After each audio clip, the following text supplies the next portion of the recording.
Warning: the following video contains explicit terminology and graphic descriptions of human sexuality.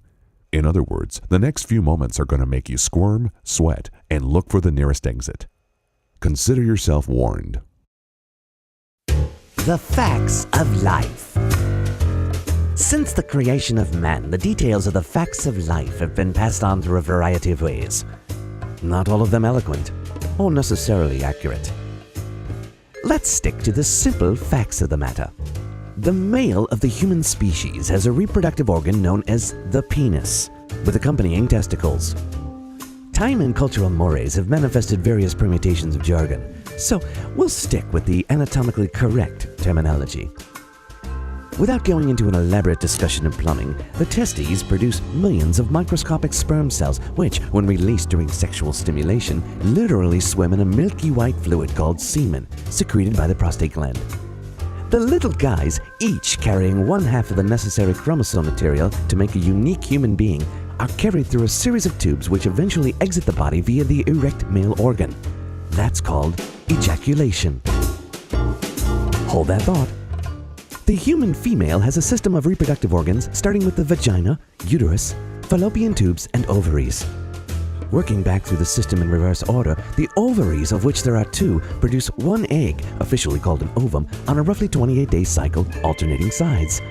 Mathematically, approximately 13 ova, that's plural for ovum, reach maturity each year, triggered by minute shifts in hormones and a synchronized choreography of female plumbing. This egg carries the other half of the necessary chromosome material to make a human human. More on that in a moment. The egg begins its journey down the fallopian tube toward the uterus, often called the womb, which has been preparing a blood-rich, life-sustaining membrane to receive the egg. Here, we have reached the crossroads that literally determines the difference between the boys and the girls. Fertilization!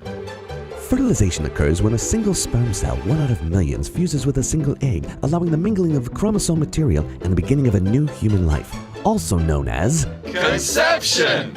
So, if you're asking how the semen, carrying millions of sperm cells, and the egg get their act together, there's just one way.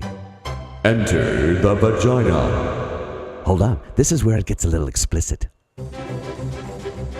It all begins with a man and a woman having sexual intercourse. The man inserts his erect penis into the woman's vagina. Upon orgasm, which is a pleasurable climax of sensual stimulation, the man ejaculates semen from his penis into the woman's vagina. The semen moves through the female reproductive tract and, if all the variables align, reaches the ovum and a single sperm penetrates the membrane. This miracle of conception most frequently occurs as the egg travels through one of the fallopian tubes. Totally individual, unique human life is on its way toward implantation in the uterus.